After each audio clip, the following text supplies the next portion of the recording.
पक्ष के बाद अब नवरात्राओं की धूम है। जगह जगह शक्ति की पूजा हो रही है। देवी मंदिरों के साथ साथ हर घर में देवी माँ की पूजा हो रही है। देवी माँ की 9 दिनों तक पूजा अर्चना का दौर चलता रहता है। देवी शक्ति स्वरूपा है। देवी की ही आराधना किस तरह से की जाती है, इन नवरात्राओं में देवी की आराधना किस तरह से की जाए, क्या इसका स्वरूप है, क्या विधान है, क्या महिमा है, इस बात को जानने के लिए हमारे साथ मौजूद हैं आचार्य पंडित श्री मनु मुदगल जी, जिनसे पूछते हैं कि देवी नवरात्राओं में देवी पर्व का क्या महत्व है, क्यों मनाते हैं, इसका क्या विधान है, किस तरह से मनाते हैं और किस तरह से पूजा करनी चाहिए। देवी के 9 स्वरूप की पूजा किस तरह से होती है, क्या है। जति मीडिया यूट्यूब चैनल में आपका स्वागत है, आप बताएं। जय माई की। अब हमारे पितृपक्ष के साथ में ही श्राद्ध पक्ष के साथ में ही आश्विन मास में शारदीय नवरात्र का पर्व शुरू हो गया है। आज प्रथम दिन माँ जगत जननी का आगमन हाथी पर हुआ है। इस बार चंद्रवार सोमवार की वजह से और इसी वजह से धन धान्य की समृद्धि रहेगी। व्यापारी वर्ग में बड़ा उत्साह रहेगा।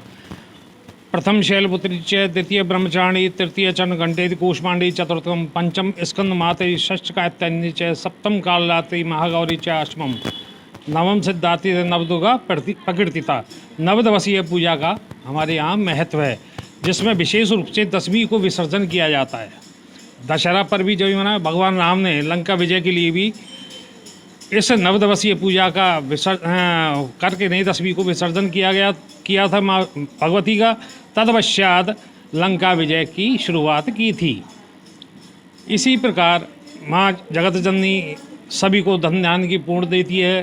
अब पर्व नवरात्र का पर्व एक हमारा विषय है कि इस समय बरसात के बाद में जब हमारा दूसरा मौसम सर्दी का मौसम जब आना शुरू होता है, तो इस समय एक जो मौसमी बीमारियों का प्रकोप जो खास तौर से होता है, इस वजह से ये पर्व मनाया गया। इसमें हमें विशेष रूप से सावधानी से जप तप धर्म व्रत मन संकल्प के साथ में करना चाहिए। माँ जगत जननी की पंचोपचार पूजा और षोडोपचार पूजा, 2 तरह की पूजाएं मुख्य हैं। पंचोपचार वो गंध अक्षत पुष्प नैवेद्य धूप दीप का पंचोपचार, और षोडश उपचार पूजा एक विशेष बड़ी पूजा हो जाती है, जिसमें हम प्रथम दिन घर घर में मंदिरों में देवालयों में सभी जगह माँ जगत जननी के लिए घट स्थापना, जिसमें जल भर करके नहीं, घट कलश में जल भर के नहीं, इत्र सुगंधित द्रव्य लौंग इलायची सुपारी द्रव्य आदि रख करके नहीं, कलश पे अक्षत पुनः रख के नहीं,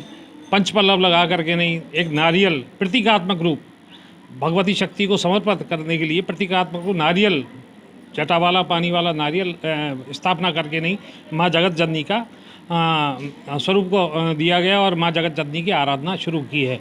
आगे प्रतिदिन जो मैंने अभी एक नाम बोले थे 9 दिन, उसी प्रकार से हमें पूजा करनी चाहिए। 9 स्वरूप की पूजा है। इस बार नवरात्रा बढ़ रहे हैं।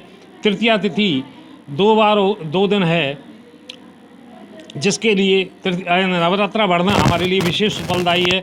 इस बार नवरात्रा 10 दिन के रहेंगे। तत्पश्चात विजयदशमी पर्व मनाया जाएगा। इसके लिए विशेष रूप से यही है कि नवरात्रा बढ़े हुए 1 दिन की आराधना और करने से अच्छे फल की प्राप्ति होती है। इस बार व्यापारी वर्ग में खास तौर से व्यापार के लिए एक बहुत अच्छा संकेत है, और जाने में माँ भगवती आने का भी संकेत होता है और जाने का भी संकेत होता है। और इस बार मनुष्य की सवारी पर माँ भगवती अपने लोक को प्रस्थान करेंगी 10वीं के दिन। माना जाता है कि नवरात्रा पर्व के आने के साथ साथ ही दीपावली पर्व की शुरुआत हो जाती है। इस बार जो नवरात्रा पर्व है, देवी माँ जो आ रही है हाथी पे सवारी होकर ही, पंडित जी आपने बताया, इस के स्वरूप में मतलब एक तो नवरात्रा कम और ज़्यादा का भी प्रभाव होता है। इस बार शायद बताया जा रहा है कि नवरात्रा 1 दिन बढ़ रहा है, तो नवरात्रा बढ़ने का और जो माता इस रूप में आ रही है, किन राशियों के लिए अच्छा है और किन व्यापार के लिए, देश के लिए, राजनीति के लिए किस तरह का संकेत आप मान सकते हैं? देखो, पंचांग अनुसार नवरात्रा बढ़ना बड़ा ही शुभ है। पितृपक्ष घट गया था, वो भी हमारे लिए शुभ था। हालांकि अब इस बार जो चंद्र ग्रहण और सूर्य ग्रहण जो हुए हैं लगातार, वो भी पितृपक्ष में करीब 72-75 साल बाद ये एक विशेष पर्व था कि हमारे पितृपक्ष के साथ में चंद्र ग्रहण और पितृपक्ष की समाप्ति पर सूर्य ग्रहण का जो प्रभाव हुआ। हालांकि सूर्य ग्रहण का प्रभाव हमारे देश में नहीं रहा, लेकिन उसके बावजूद भी इनके परिणाम हमें देखने को पड़ेंगे। तमाम जगह देश की राजनीति में अस्थिरता विशेष रूप से रहेगी। जगह दंगे फसाद भी हो सकते हैं कहीं, और ख़ास तौर से पहाड़ी क्षेत्र के लिए हमारे ये बड़ा नुकसानदायक क्षेत्र है। आज हम ठीक है, विज्ञान के नाम पे हम अपने योजना बना रहे हैं और उनका विकास कर रहे हैं, लेकिन प्रकृति के साथ जो छेड़छाड़ हो रही है वो बिल्कुल ही गलत हो रही है। इसके लिए हमें विशेष सावधानी बरतनी होगी। प्रकृति के साथ छेड़छाड़ ना करते हुए अपनी प्रकृति के साथ में आराधना करें। इस समय हमारे वृक्ष हमारा जो वर्षा काल गया था उसमें वृक्ष लगाकर उनका सिंचन करें, आने वाली फसल के लिए तैयारी करें, मौसम के अनुसार हम व्यवस्थाएं करें तो हम अपना बचाव कर सकें। खास तौर से भगवत आराधना माँ देवी की करो। इस नवरात्र का पर्व का मतलब ये है, आप जिस भी इष्ट को मानते हो, चाहे हनुमान जी, गणेश जी, भगवान कृष्ण, राम, जिसकी भी आराधना कर चाहें, इस विश्व में विशेष आराधना करने से विशेष फल प्राप्ति होती है। ये थे पंडित आचार्य श्री मनु मुदगल जी, जिन्होंने नवरात्रा पर्व के बारे में जानकारी दी और नवरात्र में ये भी बताया कि देवी के साथ साथ, देवी माँ की पूजा के साथ साथ आपके जो अपने इष्ट हैं, हनुमान जी हो, चाहे राम भगवान हो, चाहे विष्णु भगवान हो, या अन्य जो हैं देवी देवता, उसकी भी आप आराधना कर सकते हैं, उसकी आप पूजा अर्चना इस नवरात्रा पर्व में कर सकते हैं और अपने धार्मिक महत्व को लेकर के पुण्य लाभ कमा सकते हैं। जति मीडिया यूट्यूब चैनल के लिए कैमरामैन टिंकू के साथ राजेंद्र शर्मा, जति।